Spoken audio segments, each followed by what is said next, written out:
السلام عليكم حبايبي. تعالوا كده النهاردة نعمل مع بعض حاجة جديدة، حاجة مختلفة.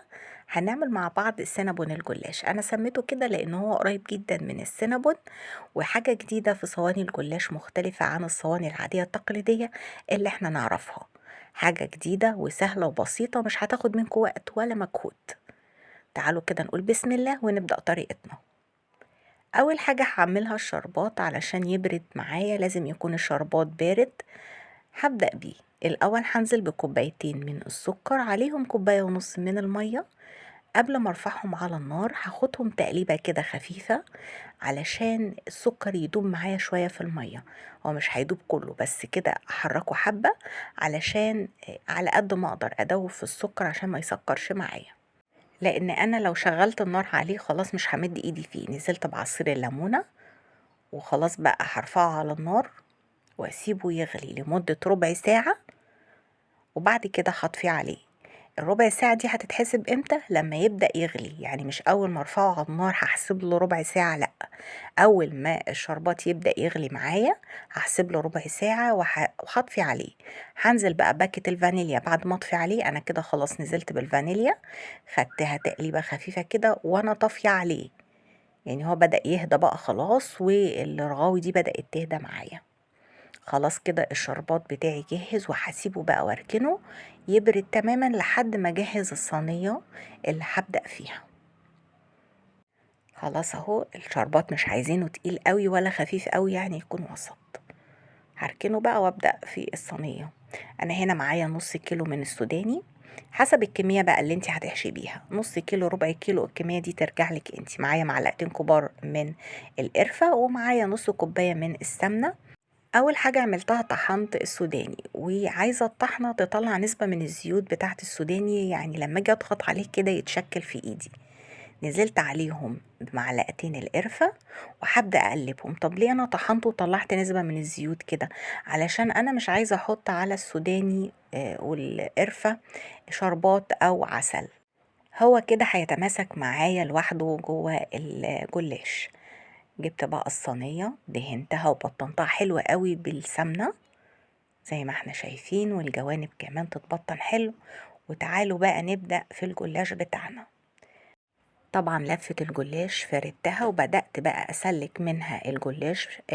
أنا هنا الجلاش فيه بيبقى فيه ورق متبهدل طبعا في اللفة ومقطوع. يا ده مش هينفع يتعمل، لا ده هيتعمل وهيطلع أحلى جلاش معاكي. تعالوا كده نشوف هنعمل ايه. طبعا باقي الجلاش بنغطيه عشان ما ينشفش مننا. دول ورقتين على بعض، تنيتهم نصين كمان وبدأت أدهنهم دهنة خفيفة كده بالفرشة. بالراحة خالص كده، بتدي فرشتين سمنة علشان تورقلك الجلاشة من جوه وتثبت الحشوة عليها. نزلت بالحشوة كده وهبدأ بقى ألفها على بعضها كده، وألفها اسطوانة جوه بعضها، ولازم تكون الفتحة بتاعة الجلاش لجوه. اضغطي كده جامد ورصيها في الصينية، ولازم تكون الفتحة بتاعة الجلاش أو النهاية بتاعتها ناحية حرف الصينية. واحدة تانية، ورقتين على بعض، بتدهني دهنة سمنة خفيفة جدا وتلفيها، وهترجعي بقى تبرميها كلها كده جوه بعضها. الطريقة سهلة جدا وبسيطة جدا، وعايزة اقول لكم ان هي كمان في الاكل ممتعة.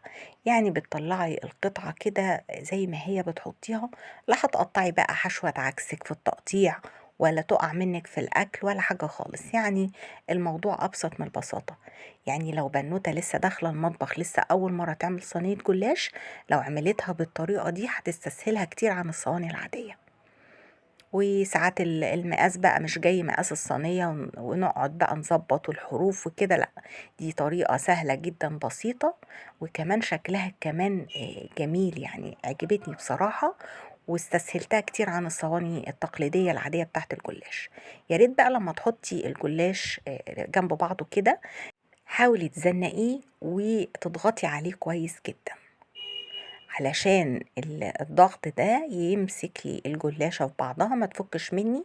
ولازم اكون مدخلاه جنب بعضه علشان يتماسك كله جنب بعضه كده.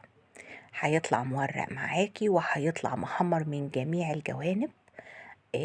حاجة كده في الأكل كمان مختلفة تماما، هتجربوها وهتعجبكم. طبعا الصينية ديت مقاس كبير، يعني خدت مني لفتين من الجلاش. انتي لو حابة تعملي لفة واحدة هتعملي صينية مقاس 20 وهتطلع معاكي مظبوطة. شايفين الجمال بقى؟ شايفين الصينية شكلها يفتح النفس ازاي؟ جبت بقى باقي السمنة بتاعتي، فكيتها شوية سيحتها كده علشان اعرف ادهن بيها الجلاش من فوق كده بالفرشة. حاولي تخلي الجلاش كله متبطن بالسمنة، علشان انا عايزاها كلها كده محمرة من الجوانب ومن فوق ومن تحت. بعد ما تعملي الحركة دي سيبيه نص ساعة، يعني اركني الصينية كده لمدة نص ساعة علشان تشرب السمنة الجميلة ديت، وبعد كده ابدأي سويه. هسويه في فرن متوسط الحرارة على الشبكة اللي في النص. وطبعا نخلي بالنا لان الجلاش ما بياخدش وقت خالص في السوا، ممكن في لحظة تلاقيها كلها راحت لون واحد، فلازم نخلي بالنا قوي قوي. وخلي بالنا برضو عشان ما يطلعش معانا ني. اول ما يخرج من الفرن هبدأ اسيب الشربات وهو سخن. الشربات طبعا معايا هنا بارد خلاص، هنزل بيه كده على الجلاش وهسيبه لحد ما يشرب الشربات بتاعه، وهبدأ في تقديمه. هتاخدي قطعة الجلاش هتستطعميها، هتعرفي تاكليها. شكلها كمان لذيذ قوي. شايفين الجوانب من فوق وتحت كده؟ شكلها يفتح النفس. جربوا الطريقة السهلة البسيطة دي، ولو عجبكم الفيديو ما تنسونيش في لايك واشتراك، واشوفكم على خير ان شاء الله في فيديو جديد وبألف هنا.